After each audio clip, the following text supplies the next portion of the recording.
terkait dengan faktor resiko yang sama atau mekanisme yang mendasari adalah kondisi yang banyak sekali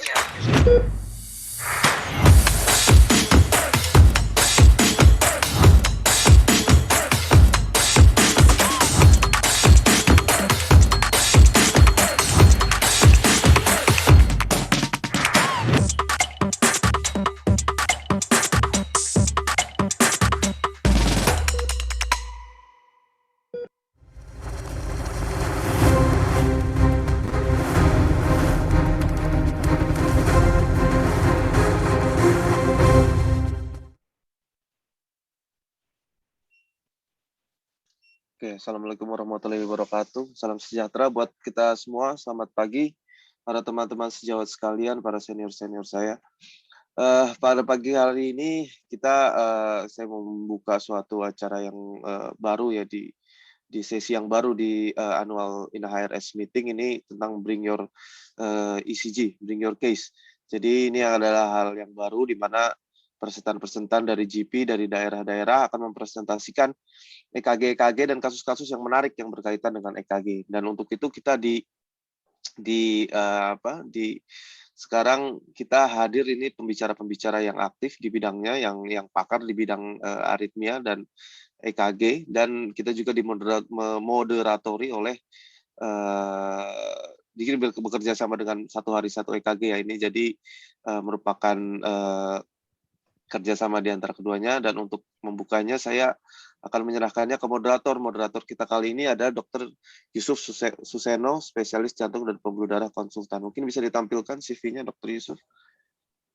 Dr. Yusuf Suseno ini lulusan S1 kedokterannya dari dokter umumnya dari Universitas Diponegoro, lalu kardiologis di Universitas Erlangga, lalu melanjutkan fellowship intervensi ya di Vietnam. Lalu juga ada intervensi juga di Dr. Sutomo.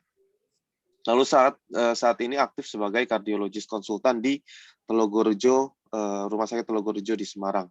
Dan Dr. Yusuf ini kita kenal juga nih sangat aktif dalam peran pendidikannya di Satu Hari Satu EKG yang kita tahu udah puluhan ribu ininya ya followernya. Jadi untuk mempersingkat waktu, langsung saya serahkan ke Dr. Yusuf Seno. Silakan, Dok. Terima kasih Dr. Yugo, terima kasih sekali lagi, selamat datang kepada teman-teman semua yang hadir di acara kita hari ini. Hari ini kita akan ditemani oleh para ahli yang sangat-sangat kompeten di bidang ECG.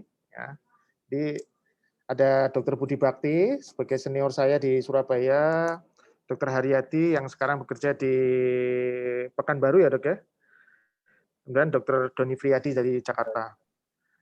Oke, so langsung kita mulai dengan tampilan kasus yang pertama ya dari Dr. Syarif. Monggo silakan Dr. Syarif, silakan share kasusnya.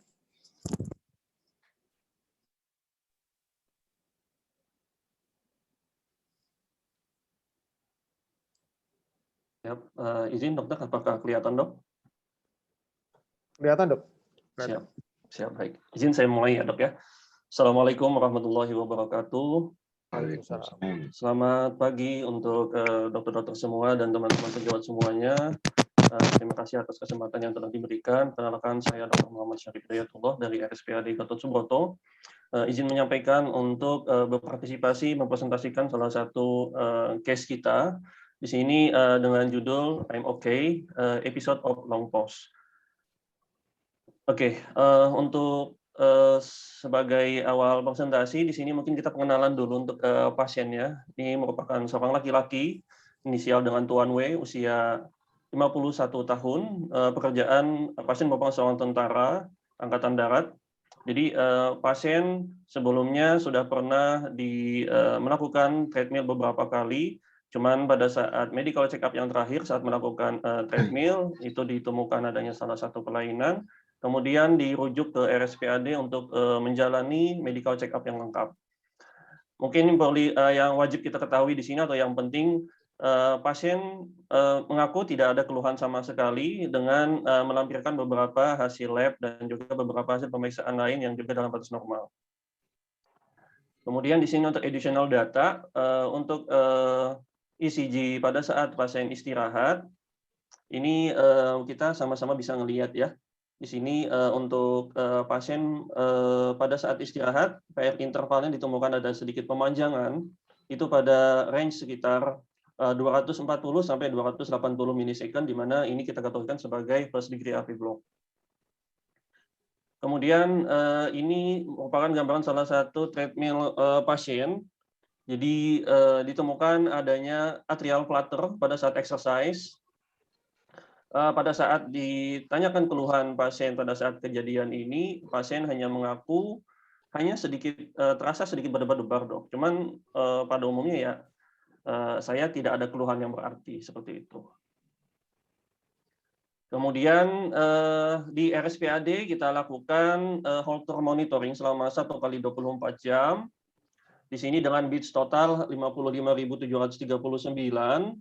Di mana basic rhythmnya adalah sinus rhythm sebenarnya. Cuman memang beberapa ada episode first degree AV block pada pasien. Cuman di sini mungkin salah satu hal yang mengagetkan dan menakjubkannya adalah di mana didapatkan episode pause pada pasien ini hampir terdapat 2.335 episode. Di mana longest R2R interval ditemukan 12,6 milisecond.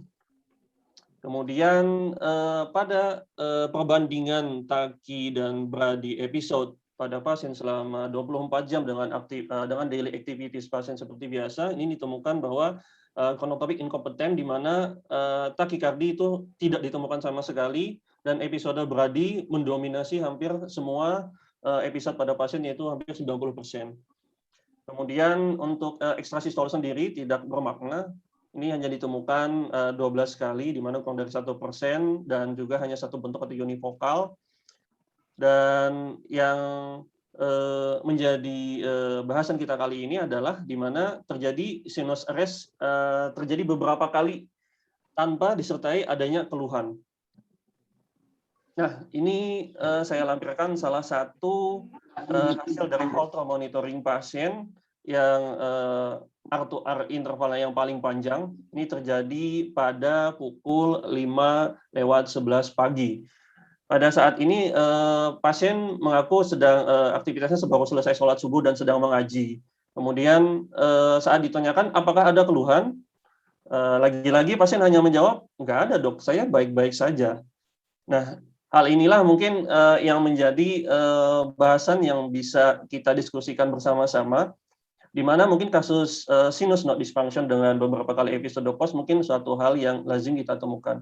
Cuman satu hal yang menarik yang bisa kita angkat adalah pada pasien ini sama sekali tidak ada keluhan dan tidak ada riwayat previous illness ataupun family illness sebelumnya. Riwayat sinkop, near sinkop, dizziness, short breathing itu semua disangkal. Dan hal ini pun sudah saya konfirmasi langsung dengan istri pasien yang merupakan juga salah satu tenaga kesehatan di RSPAD Gatot Subroto. Itu sama. Jadi pada pasien ini sama sekali tidak ditemukan adanya kelainan maupun keluhan sebelumnya. Nah, ini bentukan full view R2R interval yang tadi saya capture. Ini pada episode jam 5:10 sampai jam 5:13 kita temukan memang ada beberapa episode pause ya. Cuman yang paling panjang tadi pada pukul 5:11 tadi di mana terjadi hampir 12,6 detik tanpa disertai adanya keluhan yang signifikan. Seperti itu. Baik, mungkin itu yang bisa saya laporkan untuk data-data kasus yang sudah didapatkan. Mohon izin mungkin bisa saya kembalikan kepada moderator untuk didiskusikan. Terima kasih. Oke, terima kasih Dr. Syarif atas presentasinya.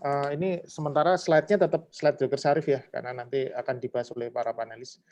Mungkin ini adalah kasus yang sangat menarik ya dari Dr. Syarif, pasien dengan episode pos yang cukup panjang dan tidak ada keluhan sama sekali.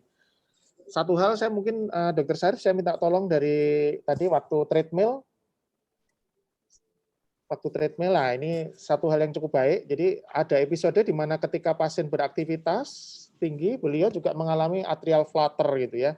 Mungkin dari satu hal yang ingin saya sampaikan kepada para panelis adalah teman-teman yang ikut sekarang ini kebanyakan masih dokter umum dok, ya beberapa koas, beberapa masih untuk belajar ECG itu masih dari satu hari satu EKG itu masih melangkahnya masih pelan gitu ya. Jadi mungkin para panelis bisa menerangkan kira-kira apa sih yang terjadi pada pasien ini, kemudian bagaimana cara mendeteksi EKG, misalnya pada pasien waktu treadmill ada atrial flutter, karena mungkin beberapa teman akan melihat ini sebagai sinus takikardi misalnya.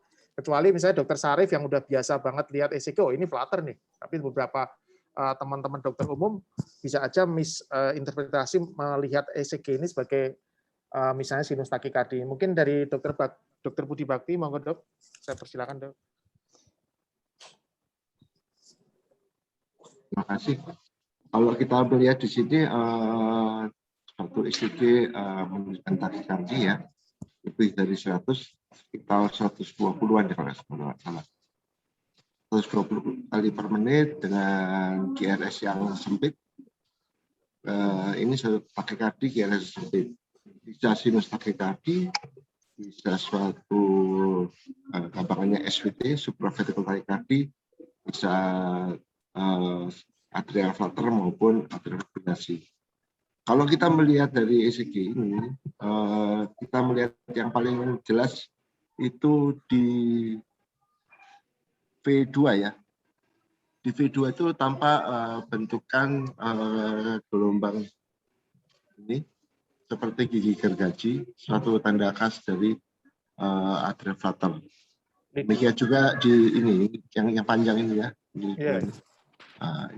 Ini mungkin suatu flutter dengan 21 blok yang teratur ya. Sehingga kemungkinan kita tahu bahwa kadang-kadang pada atrial flutter terjadi konstan 2 to 1 block, sehingga seperti sinus takikardi. Tapi kita lihat di sini memang kalau sinus tachycardia nggak ada ini kadang-kadang kita lihat pada awam ini adalah suatu gelombang T, padahal itu bukan. Juga di V4 itu jelas sekali ini dua gelombang flutter di sini, dua gelombang flutter dengan 21 GRS. Jadi ini memang flutter. Oke, terima kasih Dr. Budi. Jadi yang memang paling khas buat teman-teman, lihat di lead 2 panjang di bawah ini, ada episode di mana 2:1, kemudian ada yang 3:1 ya dok, yang sebelah tengah ini. Nah, ini yang sangat khas bahwa ini adalah suatu atrial flutter. Monggo kemudian Dr. Haryadi mungkin ada komen dok, apa yang harus dilakukan pada pasien ini dok? Ya, terima kasih dok. Ya memang seperti kata Dr. Budi Bati dan dokter sendiri, kita bisa melihat adanya interval RR yang tidak teratur jelas di 2 ya dok ya. Siap. Dengan pengulangan gelombang yang seakan-akan seperti gelombang P, tetapi sebenarnya dengan morfologi yang kemudian berulang. Jadi irregular, tetapi terkadang menjadi reguler. Gitu. Jadi ada 3, jadi kemudian 2, jadi dia teratur dalam ketidakteraturannya. Nah, jadi kita juga bisa melihat misalnya di V1, apakah ini betul-betul sinus yang kita maksudkan dengan syarat-syarat sinus itu sendiri misalnya, bahwa P itu akan konsisten terlihat positif di lead 1, 2, 3 AVR negatif, V1 difase itu juga sebagai tanda bahwa ini sebenarnya bukan sinus karena tidak mengikuti kaidah sinus dan adanya yang irregular, yang regularity yang irregular. Dan kalau pada pasien ini bahwa dia tidak ada keluhan kemudian dari hasil Holternya ini terlihat adanya episode mungkin pause. Dokter Syarif bisa pindah ke ya. Mungkin nanti dokter kita sebagai dokter nanti di basic ya maksudnya di bagian yang paling depan juga harus bertanya penyesuaian antara waktu pada saat memasang Holter ini kita harus ingatkan pasien untuk menulis aktivitasnya dan kemudian tetap melakukan aktivitas seperti biasa. Jika dia berolahraga, kita minta dia berolahraga dan menuliskan waktunya. Karena nanti chronotropic incompetence ini akan kita lihat apakah benar pencapaian dari heart rate yang minimal tercapai dalam keadaan aktivitas fisik yang kuat itu tadi tercapai. Jadi sehingga lebih baik dalam hasil perekam Holter. Tetapi memang bagaimanapun treadmill kan juga sudah ada, akan terlihat bagaimana bahwa tidak tercapainya 85% dari target heart rate berdasarkan umur itu juga sudah suatu tanda tanya. Oke. Lainnya bahwa gabungan dari beberapa kelainan ini bisa menjelaskan ada masalah dengan SA node-nya begitu. Apakah SA node yang sakit itu kemudian diambil alih oleh PVC sebagai escape beat-nya atau oleh atrial flutter sebagai escape beat untuk mencegah terjadinya heart rate yang tidak terkejar dalam keadaan aktivitas begitu kira-kira. Oke. Terima kasih Dokter Haryadi. Mungkin selanjutnya kepada Dokter Doni, kira-kira apa yang harus dilakukan pada pasien ini dok? Ya, mungkin saya review sejenak ya dok ya. Kalau bisa minta lihat EKG yang pertama dok, yang sinus. Ya, oke. Jadi ini kan pasiennya 51 tahun datang tanpa ada keluhan ya? Iya dok. Iya, jadi kan judulnya I'm okay gitu kan? Luar biasa judulnya. Jadi kalau kita lihat dari sini di sinus rhythm di sini di EKG yang ini mungkin kita bisa lihat ada kita setuju kan tadi seperti dokter sebutkan ada biar intervalnya memanjang nih, ya kan? Ya, jadi ini sedikit kita melihat ini ada apakah ini masalah di AV node conduction, ya kan? Seperti itu ya. Tapi dengan heart rate masih oke ya, sekitar 52, 53 dan ini adalah tentara ya. Tentara dok. Ya, gitu. Jadi saya pikir fisiknya oke lah, ya kan? Dan dia tidak ada keluhan. Terus kalau kita dilakukan treadmill, coba lihat EKG treadmillnya. Oke, di sini kita lihat gambaran atrial flutter. Jadi kalau kita lihat itu gelombang P di 23 AVF ya. Nah, jadi itu P-nya inverted ya di 23 AVF sehingga Di 23 AVF gelombang P-nya inverted, kemudian kita bisa lihat di gelombang di V1-nya positif, ya. Jadi ini kemungkinan atrial rhythm yang berasal dari sisi kanan, ya kan, dari sisi kanan inferior, ya, dengan 2-3 AVF-nya inverted P, ya kan, dan dengan gelombang P-nya yang cukup lebar ini berarti posisinya agak di lateral sedikit, tapi dan kemudian ini adalah, jadi ini atrial flutter yang berasal dari kanan, jadi typical counterclockwise, ya, dengan counterclockwise, jadi maksudnya itu berbalik arah dari jarum jam sehingga dia akan lihat breakthrough-nya dari bawah inferior. Makanya kita bisa lihat di 23 AVF-nya itu inverted. Yang menarik di sini ini ada tutuan, tapi di sekitar di bawah V3 itu ada agak dia memanjang 3-1. Tetapi untuk seseorang dengan AV node yang di awalnya ada masalah ini cukup baik ya kalau saya pikir ya, maksudnya dengan treadmill dia conduction-nya membaik gitu loh, dibanding saya pikir tadinya kalau emang conduction-nya di AV node memang benar-benar jelek harusnya mungkin lebih 3-1, 4-1 gitu, nggak respon, tapi awal-awal dia oke ya. Hanya di akhir diapain dok? Ini waktunya agak terbatas soalnya. Terus kemudian lihat di Holter tadi, lihat di gambaran Holter, maksudnya di EKG-nya ya, yang EKG besarnya ya. Jadi kalau dilihat itu sebelum pause panjang itu kan ada perlambatan ya. Nah gitu loh. Jadi dan ini posisinya di jam 5 nih. Saya kalau nggak salah nih ya, ini jam 5 pagi ya. Betul dokter, jam 5 pagi. Jadi apakah, saya nggak tahu, tadi katanya pasien lagi beraktivitas tadi ya kan, jadi maksud saya ini ada beberapa hal yang harus kita pastikan di sini.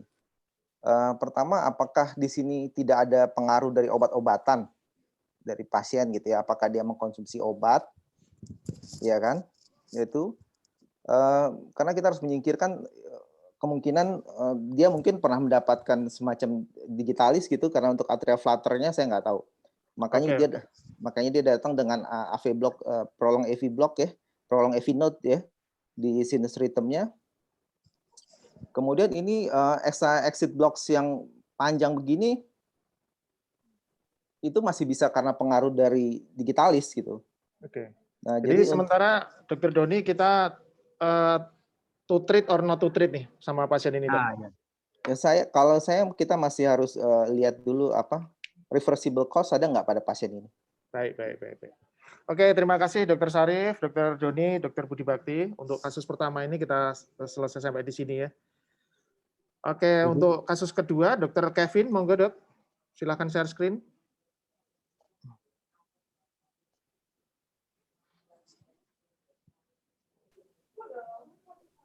Nah, ini kasus yang agak kompleks. Silakan Dr. Kevin.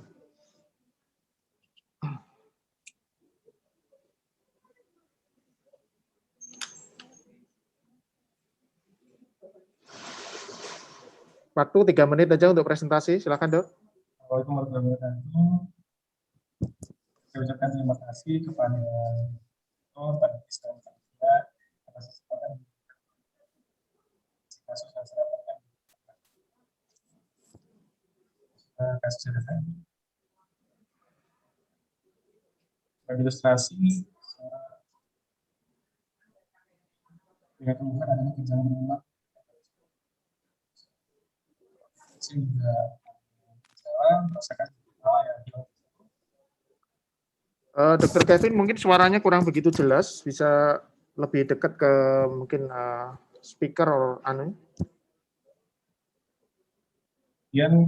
Oke.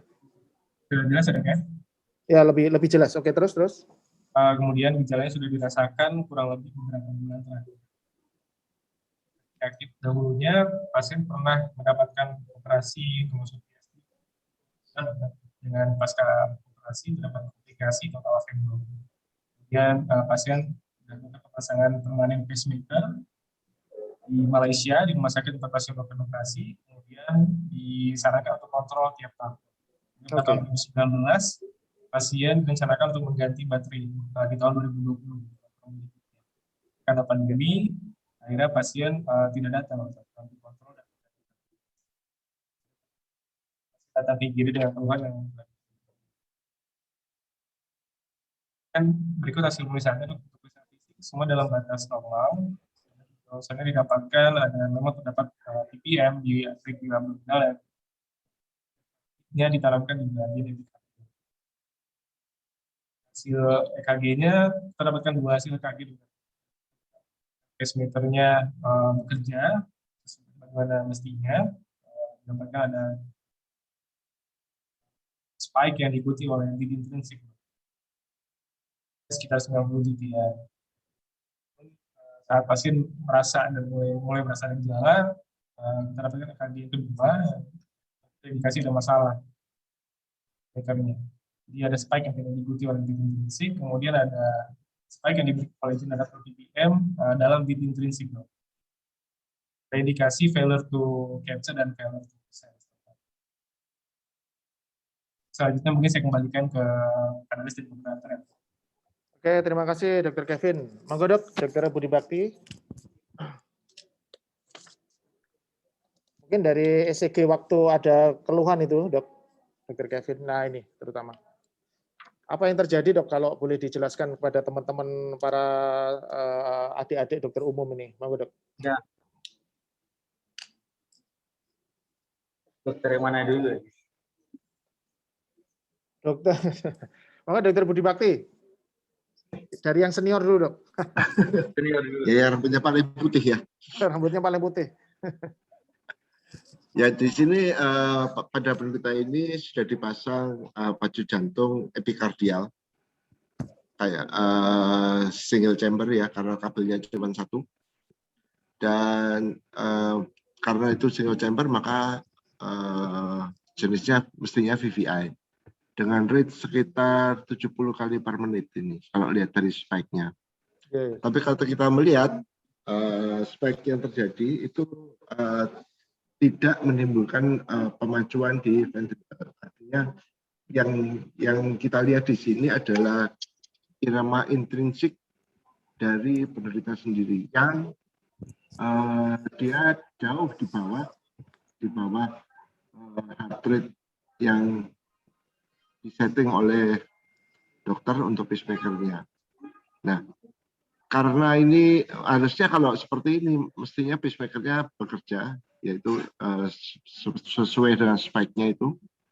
Spike itu kayak jarum ini ya. Tapi tidak ada depolarisasi dari ventricle. Jadi ini artinya pacing failure. Mungkin juga karena baterainya sudah habis, karena sebetulnya ada spike, tetap dia spike, tapi energinya tidak mampu membuat depolarisasi dari ventricle. Akhirnya dia tetap bekerja dengan irama intrinsiknya. Kalau melihat dari sini, ini adalah irama ventricle ya. Ya, ventricle. Garisnya lebar-lebar, rate-nya sekitar 30-an kali per menit. Nah, tentunya dia kalau dia itu lebih lambat lagi, maka dia akan kejang. Dan kalau seperti ini ya tidak ada jalan lain kecuali diganti pacemaker-nya. Oke, terima kasih Dr. Begitu Budi. Dr. Yusuf. Siap. Ya. Mungkin tambahan dari Dr. Haryati. Ya, terima kasih Dr. Yusuf, Dr. Budi Bakti. Mungkin kita lihat ronsen ya. Ronsen adalah pemeriksaan sederhana sebenarnya yang banyak memberikan informasi ya pada adik-adik yang di lapangan. Ya, ronsen awal Dok. Nah, itu terlihat itu ya, jadi CTR-nya besar dan dilihat ada benda yang berada di daerah abdominal ya. Yang kemudian ada kabel, kemudian kabel yang menempel di apex dari jantung. Kesannya ya jantung di bagian paling depan ya. Jadi kalau dilihat dari ronsen, bagian paling depan kita bisa suatu right ventricle apex ataupun left ventricle apex ya. Jadi kita tidak tahu secara pasti, tapi pada posisi itu adalah left ventricle apex ataupun right ventricle apex. Nah, benda asing itu adalah pacemaker dengan kabel yang tertanam pada anak-anak ya, pada anak-anak yang punya riwayat kelainan jantung bawaan yang post operasi. Kemudian ada pacemaker, memang pemasangannya akan dilakukan di epikardial. Jadi epikardial itu di bagian permukaan otot jantung. Nah, ini dapat informasi tambahan, kita tahu ini ada kelainan jantung bawaan yang harus disupport dengan pacemaker.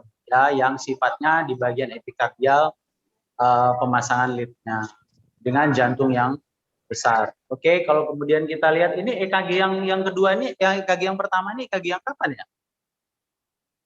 Riwayat EKG-nya ya berarti ya?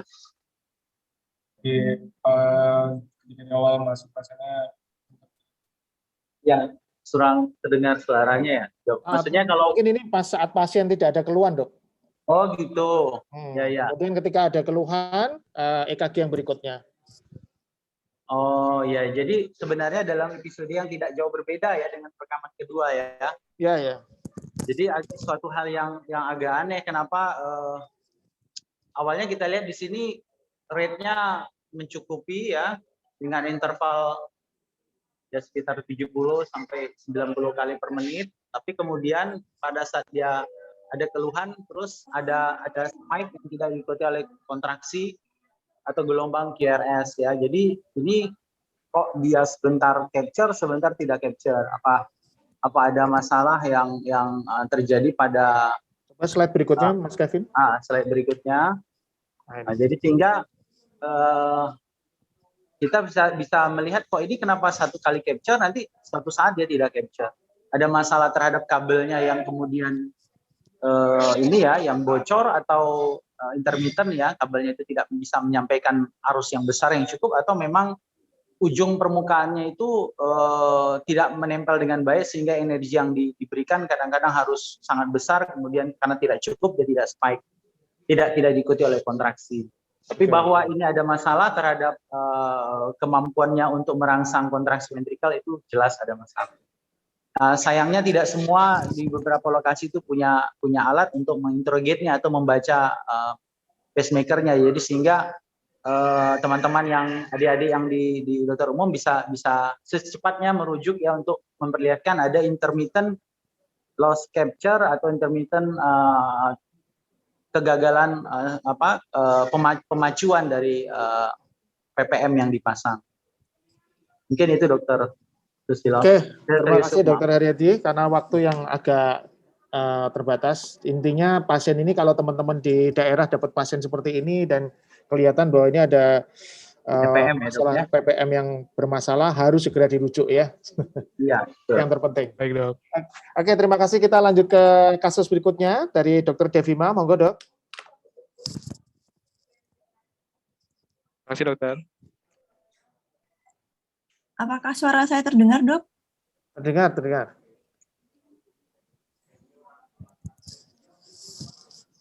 Sudah terlihat? Sudah. Monggo Dok, silakan langsung. Bismillahirrahmanirrahim. Assalamualaikum warahmatullahi wabarakatuh. Di sini saya akan mempresentasikan pasien yang kami dapatkan di IGD RSUD Wonosari. Pasiennya ini adalah perempuan usia 30 tahun dengan keluhan mual muntah disertai dengan nyeri pada punggung. Untuk nyeri dada, kemudian sesak, itu tidak didapatkan pada pasien ini. Kemudian sebelumnya pasien ini memang sudah menjalani hemodialisis sebelumnya, tapi tidak terjadwal rutin. Kemudian untuk pemeriksaan fisik, pemeriksaan vital sign didapatkan tekanan darah 131/13, HR-nya 137 dengan respirasi 28. Kemudian pemeriksaan fisik pada paru didapatkan adanya rales di basal paru. Kemudian untuk pemeriksaan ekstremitas itu akral hangat. Kemudian untuk EKG yang kita lakukan saat di IGD itu ditemukan tidak ada gelombang P yang terlihat hampir di seluruh lead. Kemudian didapatkan adanya QRS yang mulai melebar dan mulai menyatu dengan gelombang T. Untuk EKG ini terkesan seperti sine wave pattern. Kemudian kami lanjutkan dengan pemeriksaan laboratorium. Untuk yang mencolok di sini adalah HB pasien yaitu 6,3, kemudian ureum 245 dengan kreatinin 30,9. Kemudian untuk kalium ternyata itu sangat meningkat drastis yaitu 8,1. Kemudian pasien ini kami rencanakan untuk HD-Sito, sebelumnya juga kami sudah koreksi dengan koreksi kalium dengan insulin dan juga D40. Kemudian alhamdulillah setelah menjalani hemodialisis, EKG pasien berubah menjadi mulai kembali seperti sinus, P-nya mulai terlihat di seluruh lid, kemudian dari QRS-nya juga mulai menyempit. Terus untuk lab post dialisis, untuk HB-nya itu 7,4, ureum kreatinin mulai menurun, dan kaliumnya alhamdulillah juga mulai menurun, 5,7. Kemudian sudah presentasi kasus dari kami kembalikan lagi, dokter, ke panelis. Oke, terima kasih Dr. Devima. Monggo Dr. Doni, mungkin ada ECG waktu pertama Mbak Devima. Waktu pertama ke UGD. Monggo Dr. Doni, monggo silakan ini satu hal yang menarik buat teman-teman di UGD. Mungkin begitu teman-teman UGD melihat ini udah, wah ini apa ini ya gitu ya. Monggo Dok. Iya betul. Terima kasih Dok. Jadi ini kita lihat suatu EKG dengan wide complex QRS ya. Terus kemudian di sini kita lihat rate-nya itu sekitar ya 100 sampai 150. Ya, di sini dengan yang paling kita lihat itu dengan kita tentu berpikir untuk semua wide QRS yang lebar ini apakah ini VT kan gitu ya pertama kali dipikirkan ya. Dengan kita lihat di mana di V1 morfologinya seperti RBBP. Tapi dengan dan kemudian aksisnya ya, kalau kita lihat di sini aksisnya agak superior ke kiri ya, cuman tapi ini terutama sebenarnya ini untuk dikatakan VT ini agak terlalu lambat ya, jadi slow VT gitu. Kalau kita mau anggap ini VT ya. Dan kemudian biasanya kalau slow VT kita bisa melihat gambaran lain tuh yang khas untuk suatu VT kayak semacam fusion beat atau capture beat tuh. Ya. Nah, cuman di sini kita nggak lihat itu semua. Jadi sebenarnya sih benar seperti yang kata dokter tadi bilang gitu. Ini sebenarnya khas lebih ke arah disebut sine wave gitu. Yang perlu diperhatikan, walaupun saya kan sih mungkin teman-teman semua tahu lah sine wave ini tanda-tanda ke arah hiperkalemi gitu ya. Tapi yang mesti dipikirkan memang bahwa tidak semua hiperkalemi itu langsung gambarannya seperti ini. Ya kan? Dan justru EKG sebagai indikator hiperkalemi itu tidak terlalu bagus. Kalau nanti dilihat di EKG yang kedua, itu hiperkalemi tapi EKG-nya baik-baik aja.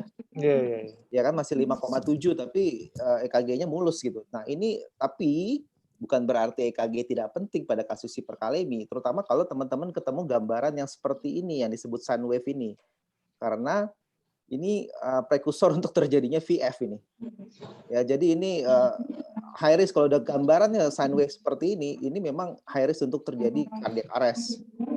Ya, justru jarang muncul seperti ini, ya. Tapi kalau ini muncul, ini harus diingat gitu, bahwa ini harus segera ditangani pasiennya. Karena ini high risk untuk berubah menjadi henti jantung. Mungkin sementara dari saya itu dulu, Dok. Oke, terima kasih Dr. Budi, Dr. Doni maaf. Mungkin Dr. Budi ada tambahan Dok ke teman-teman GP yang ikut hari ini untuk sine wave pattern ini. Ya tadinya saya berpikir bahwa ini adalah suatu slow VT ya, karena QRS-nya lebar-lebar, nggak ada gelombang P-nya. Tapi kalau mau kita lihat, biasanya kalau VT itu biasanya tidak seteratur ini. Ini teratur banget gitu kan, sangat teratur. Kemudian yang harus kita lihat ini adalah penderita ternyata DHD dan hiperkalemi.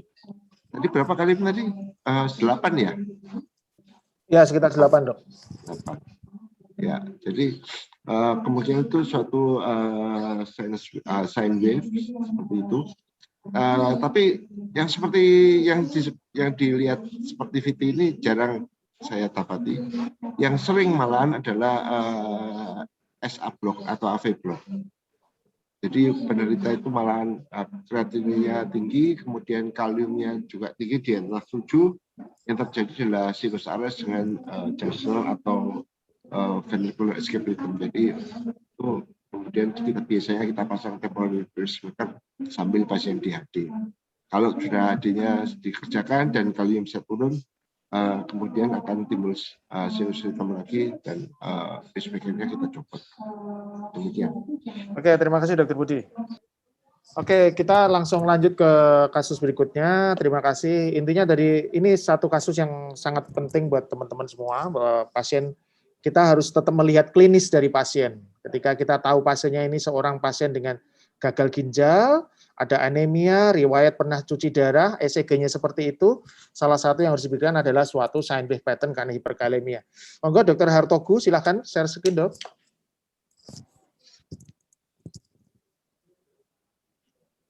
Baik dok, ya. izin untuk share screen ya dok. Monggo dok.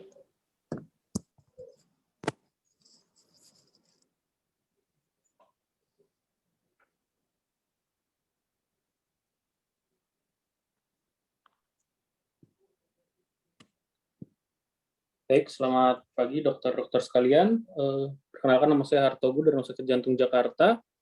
Saya akan membawakan kasus EKG dengan judul Eternal Dilemma of White Complex Tachycardia. Ini saya buat dengan rekan sejawat saya, Dr. Meta, dan spesialis jantung di rumah sakit kami, Dr. Wisnu Aditya. Ini untuk case description-nya, ini seorang pasien laki-laki, usia 46 tahun dengan tanpa riwayat sakit jantung sebelumnya, datang ke IGD, ke Emergency Department, dengan keluhan berdebar-debar sejak 2 hari yang lalu. Untuk hemodinamik saat datang, tensi pasien 82/61 air raksa, denyut nadinya 150 kali per menit, frekuensi nafasnya 16 kali per menit, dan pemeriksaan fisik dalam batas normal. Kemudian pasien juga langsung dilakukan tindakan korangiografi, ditemukan normal koronaris. Dilakukan transtoracic ekokardiografi menunjukkan LVEF-nya 55% dan tidak ditemukan ada kelainan valvular yang signifikan. Kemudian dilakukan EKG saat di ruang IGD, ditemukan seperti ini, EKG-nya dengan heart rate 151 kali per menit, tampak ada AV disosiasi, kemudian juga tampak ada RS interval yang agak memanjang di atas 100 millisecond, kemudian juga ada gambaran RBBB. Serta ada gambaran left axis deviasi yang bisa dilihat di lead 1 dan AVL yang positif, dan lead 2 dan AVF yang negatif. Kemudian di hari selanjutnya, setelah pasien dilakukan pemeriksaan lab dan dilakukan korangiografi, pasien masih takikardi dengan rate 151. Kemudian, izin menambahkan dok, pasien juga dilakukan pemeriksaan laboratorium. Dari hasil lab, troponin I-nya meningkat 10 kali dari nilai normal. Normal di kami 0,02, di kemarin di 0,223. Kemudian dilakukan, karena masih takikardi dan tensinya masih cenderung rendah 82/60, dilakukan kardioversi elektrik sebanyak 2 kali dengan kekuatan yang pertama 100 joule dan 150 joule synchronized, tapi tidak ditemukan keberhasilan dari hasil kardioversinya. Kemudian di hari ketiga, pasien diadministrasikan lidocaine 1 mg per kilo secara intravena dan bolus. Kemudian setelah 12 jam pemberian lidocaine yang IV 1 mg per kilo, heart rate-nya convert ke sinus rhythm, namun setelah 12 jam kemudian. Baik dokter, ini slide saya tentang kasus EKG antara VT atau SVT, dok. Oke, terima kasih Dokter Hartogu. Ini satu kasus yang sangat menarik, yang bikin deg-degan teman-teman dokter jaga ya, pasti ya. Ini apa nih dok ya? Oke, mungkin Dokter Haryadi dok, monggo bisa berikan komen pada kasus Dokter Hartogu ini. Silakan ECG-nya dok, ini pasien laki-laki dengan berdebar. Berarti ECG ini bertahan hampir 24 jam lebih ya, Dokter Hartogu ya? Betul dok, sekitar 2 hari dok. 2 hari ya dok? 2 hari. Dok, 2 hari dok. Oke, monggo Dokter Haryadi. Ya, terima kasih dok, Dokter Yusuf ya, dan dokter yang Hartogu, dok. presentan tadi kurang terdengar ya. Terima kasih dok. Ya, jadi memang perbedaan antara VT dan SVT atau SVT dengan abrans ya, ataupun SVT dengan bereksitasi ini kadang-kadang menjebak ya. Jadi apakah ini suatu VT atau SVT, abrans atau bereksitasi. Kita bisa baca banyak penuntun ya, misalnya Brugada. Tapi pada konsepnya kalau datang dengan aritmia, ya, kemudian heart rate-nya 150 kali, itu nggak mungkin dia suatu sinus ya. Sudah pasti ini QRS lebar yang takikardi QRS lebar dengan aksis yang seperti dijelaskan oleh beliau tadi, satunya. Jadi seperti aksisnya memang seperti ekstrem aksis ya, ekstrem aksis yang ke arah LAD ya, hampir ke arah LAD dan ya, tetapi tetap tidak stabil pasiennya. Jadi agak surprise juga saya kemudian di angiografi dulu ya. Jadi kalau tidak stabil tentu pilihan pertama kita harus melakukan kardioversi ya, karena itu pilihan pertama yang harus dikerjakan dengan komponsan, dengan sedasi ya, kemudian dengan mempersiapkan alat resutasi. Kalaupun gagal dengan kardioversi yang kita lakukan, kita bisa melakukan pemasangan TPM dan overdrive di situ, Dok. Ya, TPM, pasang TPM overdrive dengan heart rate yang lebih tinggi dari heart rate yang ada pada saat tampilan dari ininya. Jadi sehingga kita berusaha menghilangkan listrik yang berputar dari dalam kondisi SPT-nya. Yang ketiga, mungkin kalau pada saat kita gagal melakukan kardioversi, kita bisa memasukkan obat-obat anti aritmia dulu, ya, misalnya amiodaron ya, atau obat untuk membesarkan kemungkinan keberhasilan dari kardioversinya, ya. Terus kemudian overdrive, kemudian pilihan lignocaine ini kami nggak punya di Sumatera itu ya, lidocaine maksudnya ya, yang masuk silokat ya. Jadi memang agak nggak tahu tuh, nggak punya gitu. Nah, yang paling sederhana dari membedakan suatu PT atau SVT dengan aberransi dan resitasi itu ya simple, adanya kan banyak nih kriterianya ya, morfologinya seperti apa, kemudian bagaimana lebar RS-nya ya. Tapi yang paling sederhana itu ada AV disosiasi antara P dan PRS-nya, itu yang paling simple untuk kita membedakan apakah ini ada AV disosiasi, karena kalau dia PT akan terlihat AV disosiasi yang jelas. Mungkin ditambah itu saja Dr. Yusuf, teman-teman yang lain bisa menambahkan. Oke, terima kasih Dr. Haryadi. Satu hal yang menarik, ini dari ECG tracing-nya ini oleh mesin dibaca sebagai supraventricular tachycardy. Iya, Dok. Ya, oleh mesin dibaca sebagai supraventricular tachycardy, dan kemudian QRS menurut mesin ini masih 118 milisecond, Dok. Mungkin Dr. Doni Friadi bisa menambahkan, Dok, kira-kira sebenarnya tata laksana yang terbaik pada beliau ini apa, Dok? Oh iya, mungkin saya review kembali untuk EKG-nya ya, untuk menambah sedikit. Jadi kalau kita lihat di sini, ini suatu tachyarrhythmia ya, dengan bentuk RBBB. Ya, kemudian kita lihat aksisnya ini superior aksis nih. Jadi kemungkinan nih aritmianya dari bawah nih, kalau seperti ini.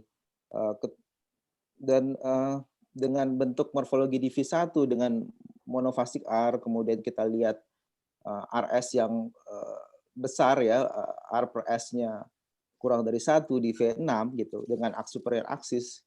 Ini kemungkinan besar dengan data ini aja ya, cuma masalah kita nggak lihat EKG sinusnya waktu habis kardioversi itu bagaimana, atau sebelumnya EKG sebelumnya.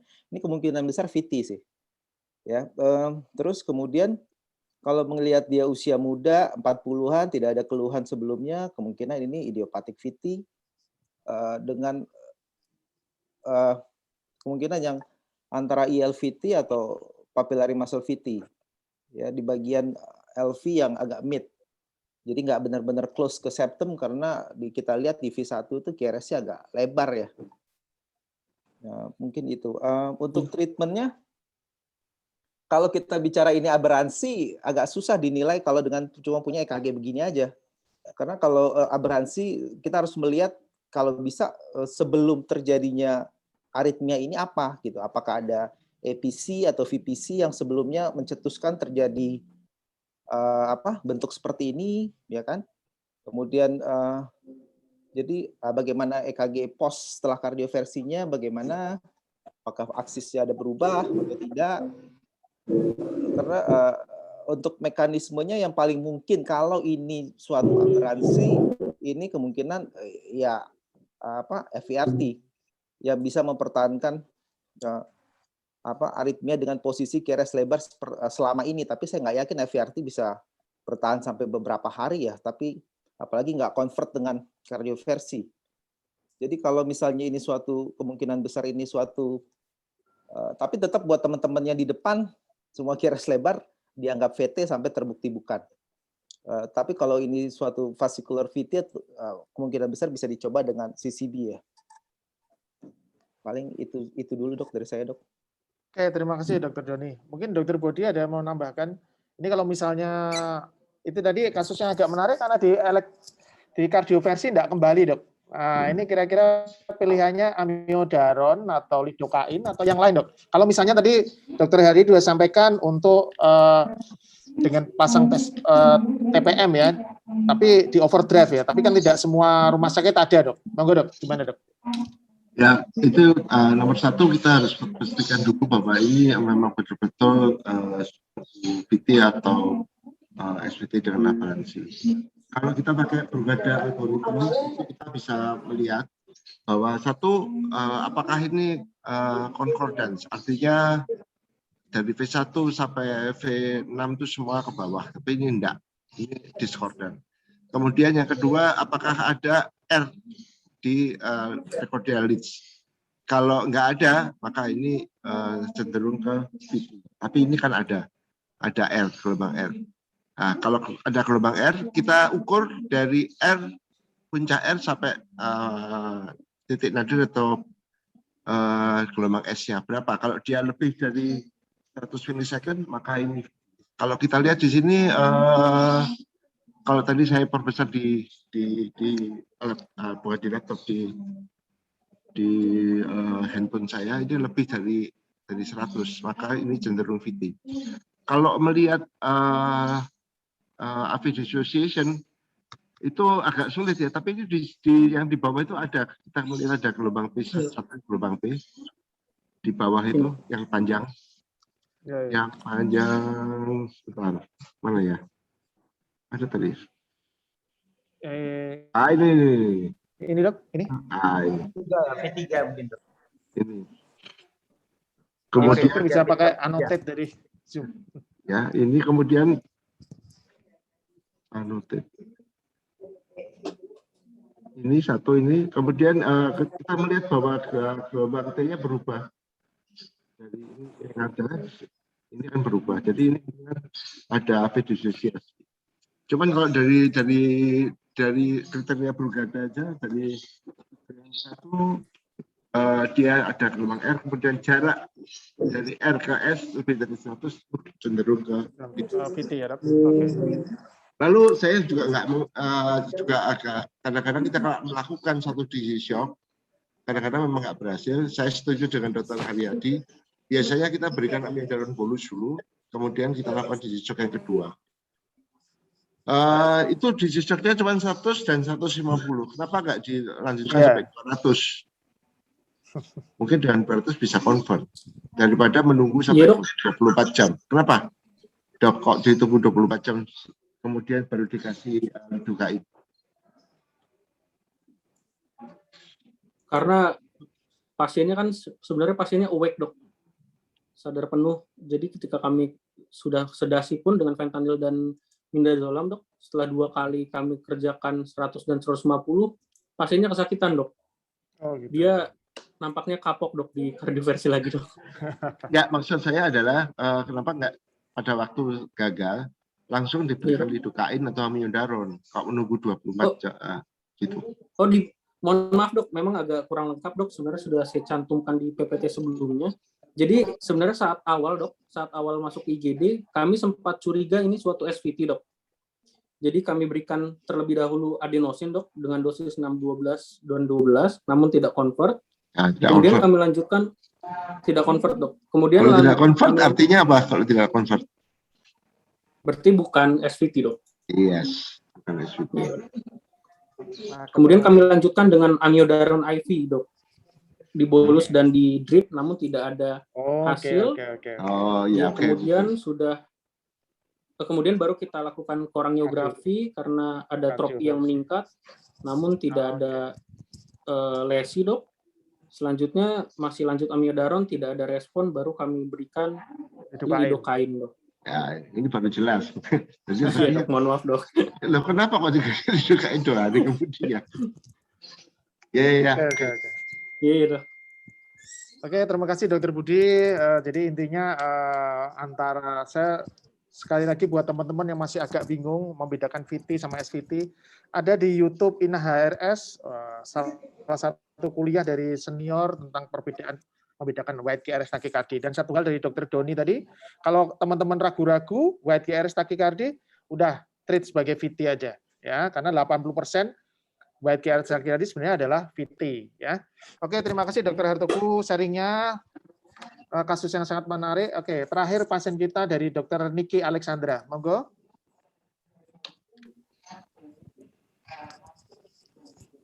Dr. Niki Alexandra, silakan dok. Ya, dok. Ya.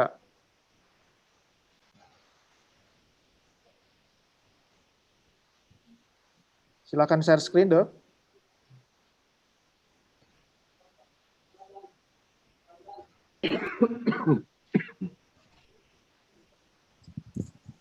Ya, silakan share screen presentasi Dr. Niki.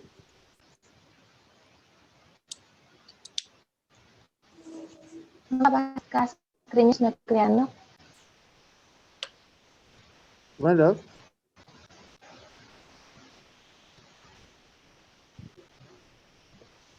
Screen-nya apa sudah kelihatan, dok? Belum kelihatan, dok. Coba di dokter di situ ada option share screen, nanti bisa masuk dari situ. Oke, udah mulai. Ya. Udah, dok? Oke, udah. Oke, langsung aja, dok. Waktunya 3 menit. Ya. Baik, dokter, perkenalkan, saya Dr. Niki Alexandra dari Rumah Sakit Umum Daerah ND di Nusa Tenggara Timur. Pada kesempatan pagi ini saya akan mempresentasikan mengenai suatu kasus menarik di rumah sakit kami. Berikut kronologisnya. Pasien laki-laki usia 56 tahun datang dengan keluhan merasa lemas, mual, muntah tiba-tiba 5 menit sebelum datang ke IGD. Saat di IGD, beberapa menit kemudian baru muncul keringat dingin. Pasien ini merupakan perokok aktif 1 bungkus per hari dan minum alkohol hanya pada acara-acara sosial dan tidak ada ketergantungan. Pasien memiliki riwayat hipertensi yang dikontrol baik dengan kaptopril. Pada saat ini, terutama sebelum muncul keringat dingin, kami memikirkan mengenai dispepsia, suatu kondisi yang paling sering muncul di IGD kami. Namun pada pemeriksaan fisik didapatkan hal-hal yang abnormal. Pemeriksaan fisik sebagai berikut: pasien kompos mentis, pucat, tampak gelisah, muncul keringat dingin yang semakin menjadi sehingga bajunya mulai basah. Dokter Kemudian nadinya irregular. Slide-nya belum di full berjalan. Apa ini? Slide-nya belum jalan. Di slide-nya belum jalan. Dibikin dok, apa namanya? Apa itu? Nah, itu. Oke. Ya. Apa jenenge nek? Oke. Maaf, dokter. Ya, terus. Nah, pada pemeriksaan fisik yang dimana terdapat nadi irregular 43 beat per menit dan tekanan darah turun dari 160/90 menjadi 120/70 dalam 10 menit, dan ekstremitas didapatkan dingin, lembab, denyut nadi teraba lemah, dan tidak ada edem. Kami menyadari ada sesuatu yang salah yang lebih daripada sekedar dispepsia. Kemudian kami melakukan EKG yang pertama sebagai berikut. Jadi didapatkan dengan ventricular rate-nya irregular, kemudian terdapat drop beat dengan PVC escape. Kesimpulan kami adalah second degree AV block. Next slide, ini masih belum kelihatan. Ya, dok. Masih belum kelihatan. Oke. Ya. Demikian EKG yang pertama, dokter. Ya. Pada pemeriksaan EKG ini didapatkan ada drop beat dengan PVC escape, kemudian ada RBBB, complete RBBB. Jadi kesimpulannya ada second degree AV block dengan PVC escape beat dan complete RBBB dengan ventricular rate 43 kali per menit. Diagnosa kami saat itu berubah menjadi unstable bradycardia yang masih kami eksplor penyebabnya. kami berikan atropin 1 mg IV, NaCl 500 cc bolus, dan ondansetron. Dan pemeriksaan lab kami lakukan, meskipun terbatas, kami lakukan pemeriksaan elektrolit untuk mencari anemia juga, hipoglikemi, dan disfungsi ginjal. Kemudian, pada pemeriksaan EKG kedua, di mana pasien sudah merasa lebih baik. Oke, belum jalan, Dok. Slide-nya belum kelihatan. Oke. Pada pemeriksaan EKG kedua didapatkan first degree AV block, PR intervalnya memanjang, kemudian complete RBBB, dan didapatkan ST elevasi signifikan di 2-3 AVF, di mana yang 3 lebih tinggi dari di 2. Kemudian pada CRBB-nya didapatkan juga ST depresi yang lebih dari 2 mm, terutama di P2. Oke. Kemudian diagnosanya berubah menjadi inferior, dan kemungkinan ada keterlibatan dari posterior juga. Sayangnya pada saat itu V789 tidak diperiksa. Akhirnya diberikan loading dual antiplatelet dan di planning untuk diberikan fondaparinux, dan labnya dilengkapi dengan liver function. Oke, kemudian terima pasiennya kasih. dipindah ke ICU. Oke, terima kasih Dr. Niki, presentasi yang sangat menarik. Monggo Dok, Dr. Budi Bakti mungkin bisa komentar singkat pada kasus ini karena waktu yang sangat terbatas. Monggo Dok.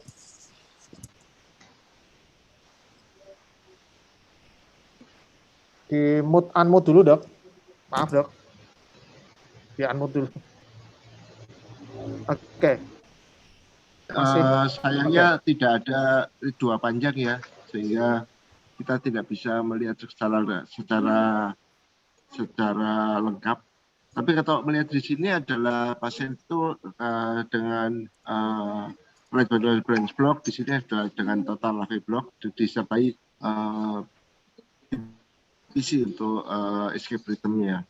Kemudian setelah yang kedua diberi atropin, ini terjadi yang kedua, coba lihat. Coba lihat, Mak, yang kedua. Yang kedua. Oke.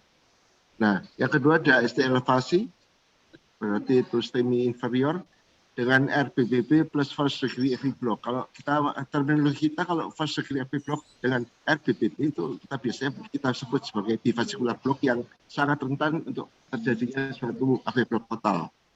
Sehingga pada pasien ini kemungkinan adalah memang suatu STEMI sebagai pencetus terjadinya suatu AV block total karena penderita pada dasarnya sudah mengalami bivascular block. Sebetulnya kalau lihat STEMI seperti ini bukan hanya fondaparinux, mestinya juga diberi kalau bisa ya dikirim ke center yang terdekat untuk dilakukan PCI atau kalau lebih dari 2 jam untuk dirujuk maka diberikan strategi fibrinolitik di tempat. Demikian kita. Oke.